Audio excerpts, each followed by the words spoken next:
Ici, c'est votre rendez-vous du vendredi. On va parler ce soir du Fréjus en live qui se tient les 19, 26 juillet et 2 août avec son producteur Jawad. Bonsoir. Bonsoir. Et comme chaque semaine, chaque vendredi, on retrouve également Morgane Ladis-Pesson pour le mensuel. Bonsoir à toi également. Bonsoir Margot. On va commencer avec ton interview de la semaine et tu as rencontré Kev Adams. Exactement, la semaine dernière, il est venu pour une conférence de presse pour nous présenter son premier festival d'humour. Alors on le connaît humoriste, producteur, on le connaît scénariste, comédien au cinéma. Il a également créé un comedy club à Paris qui s'appelle le Fringe. Le Fringe est d'ailleurs passé par Casarose à Mandelieu parce que de temps en temps il se délocalise. Là il va même monter une chaîne. Le premier en région c'est à Montpellier, ça vient tout juste d'ouvrir. Donc on est vraiment sur le spécialiste de l'humour. Et puis un petit côté quand même homme d'affaires aussi, on ne se le cache pas. Son premier festival s'intitule donc L'humour à la plage. Ça se jouera du 3 au 5 juillet prochain à Juan-les-Pins à la Pinette. C'est organisé avec la ville. Pourquoi Juan-les-Pins? Tout simplement parce qu'il est venu en vacances chez ses grands-parents. Alors en journée, c'est gratuit. On a des masterclass avec des artistes invités qui vont nous donner des conseils pour bien jouer. Mais aussi un village festival où on pourra venir manger mais aussi jouer. Il y aura beaucoup de jeux. Les 3 soirs, du stand-up avec le Fridge on the beach sur la plage du Ruban Bleu, là aussi. Non, là c'est pas gratuit, pardon, là il faut réserver.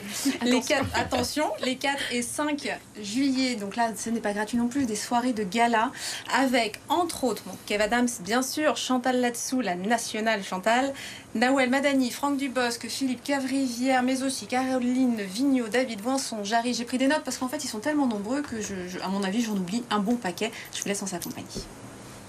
Non, c'est pas juste faire un festival pour faire un festival, ça je vous le confirme. C'est une histoire personnelle qui dure depuis des années. Mes grands-parents sont très attachés à la ville de Juan-les-Pins depuis de nombreuses années et nous ont accueillis en vacances, moi-même et mes cousins, pendant des années et des années. Donc ça a fait que cette ville est devenue au fur et à mesure ma ville de cœur. J'ai une attache toute particulière avec la ville de Juan-les-Pins, des souvenirs tout particuliers bien sûr. Et donc c'était impensable pour moi de faire un festival d'humour ailleurs que dans cette ville de Juan-les-Pins. Depuis que je suis tout petit, j'ai le souvenir de ces festivals d'humour. Je pense notamment à Juste pour rire Montréal, qui étaient des grandes fêtes, des grandes réunions de tous les humoristes, une manière de se retrouver, une manière de faire le point aussi sur l'année, ce moment où tout le monde quitte sa propre tournée, parce que humoriste c'est un métier très solitaire finalement. Et donc cette manière de se retrouver finalement tous ensemble et de faire rire tous ensemble, ça m'a toujours fasciné. Et donc je m'étais toujours dit que si un jour j'avais la chance de le faire à Juan-les-Pins, ce serait un rêve absolu pour moi et surtout réaliser le rêve de mes grands-parents. C'est ce dont on a beaucoup discuté avec M. Leonetti, le maire, voilà, c'était de lui expliquer qu'on n'était pas là pour faire un coup, on n'était pas là pour faire un petit spectacle pour la télé, on était surtout là pour installer quelque chose, une nouvelle marque qui j'espère durera sur le temps et qui j'espère se renouvellera chaque année avec de nouveaux artistes, des nouveaux spectacles et de nouvelles propositions.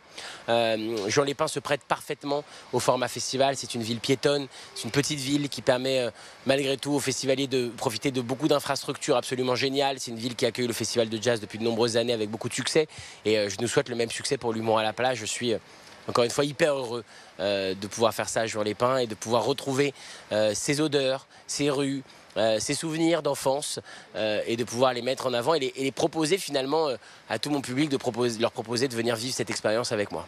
Notre ambition est d'aller encore plus loin dans les années suivantes, que notre ambition est de proposer un maximum de spectacles, un maximum d'activités, qu'elles soient payantes ou gratuites.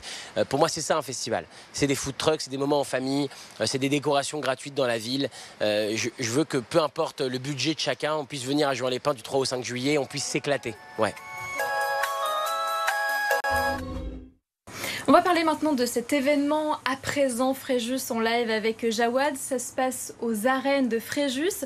Ça se tient donc sur 3 jours. Est-ce que vous pouvez nous en dire un petit peu plus, notamment sur cette belle programmation?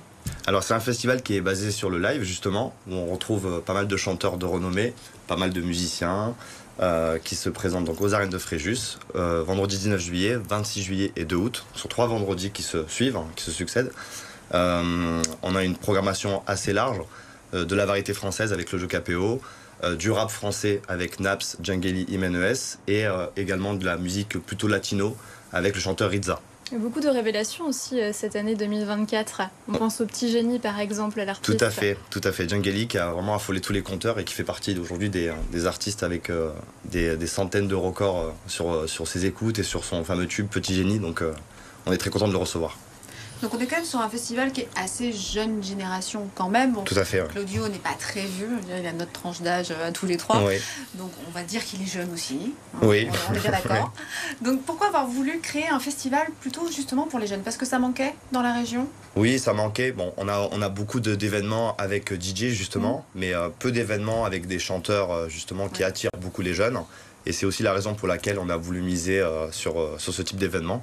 Le KPO qui fait partie d'une autre cible évidemment, mais voilà, on retrouve pas mal d'artistes, chanteurs, stars, entre guillemets, qui attirent pas mal de jeunes dans la région. Vous êtes un jeune festival, hein. La première édition c'était l'année dernière, de la scène électro. La scène électro était véritablement mise à l'honneur l'année dernière. Cette année on est plus sur une scène rap. L'artiste Taïk d'ailleurs avait débuté avec vous. C'était important aussi d'avoir cet artiste l'année dernière. Peut-être qu'il a donné ce petit coup d'élan.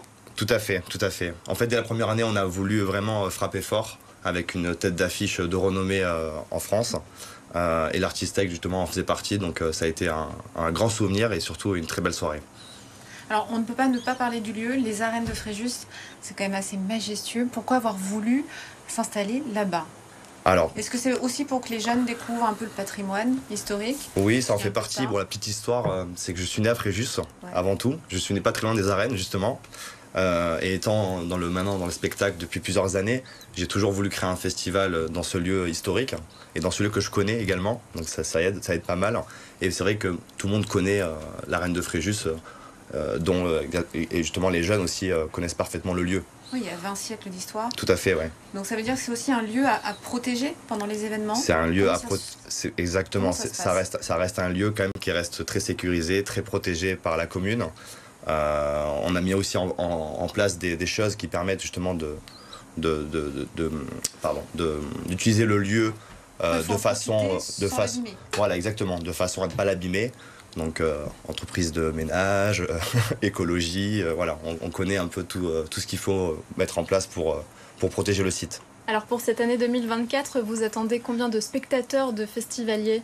On attend en moyenne à peu près 3 à 4 000 personnes par soir sur les 3 vendredis, en fonction des jauges qu'on peut respecter, donc avec une partie en fosse et une partie en gradin libre. Et on peut directement acheter les places sur un site? Tout à fait. Le site officiel. Tout à fait. Du Fréjus en live. Du Fréjus en live sur nos réseaux sociaux directement.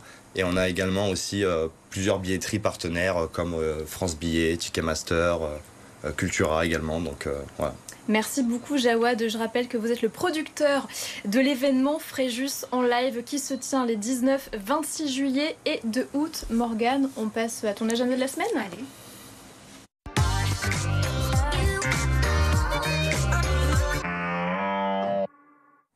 On reste dans les festivals et on débute avec les Nuits de Robinson qui se tiendra du 11 juillet au 20 août à Mandelieu-la-Napoule au théâtre Robinson. Donc là on a 12 dates avec du théâtre, de l'humour, des concerts, une comédie musicale, Les Souliers Rouges de Marc Lavoine. On va retrouver les Gypsy Kings, Manu Lanvin et son père Gérard en musique. Anne Romanoff, on a aussi des pièces de théâtre avec Les Guêpes, Le Jour du Kiwi qui est déjà archi comble, ou encore Lady Agatha. On poursuit avec Festeno du Dragon. Alors Festeno du Dragon, c'est un festival qui a lieu à Draguignan, Parc Haussmann, du 4 au 6 juillet, parce qu'il n'y a pas que sur la côte qu'on peut avoir des événements de qualité. Alors là, on a du reggae, du hardcore, du néo-jazz, du rap avec Dana Kill, Holly Cook, Kala Criminel, Kamal Williams, DJ Cheba, alias Djibril Cissé, j'ai du mal à articuler, et on poursuit avec le Big Reggae Festival. Tout est dans le titre, c'est du reggae, c'est le 2 juillet à la Pinède de Jean Lépin, 27e édition déjà. 4 artistes, Naaman, Lidiop, Kai, Meni Marley et Taïro. Donc là, on a différents types de reggae en français, bien sûr, en anglais également, et puis sur des musiques africaines, il y a aussi du hip-hop. Voilà, c'est le reggae au sens large, un peu comme le Nice Jazz, on a un peu tous les visages du reggae. Merci beaucoup Morgane pour toutes tes belles idées de sortie. On se voit la semaine prochaine pour Top Sortie.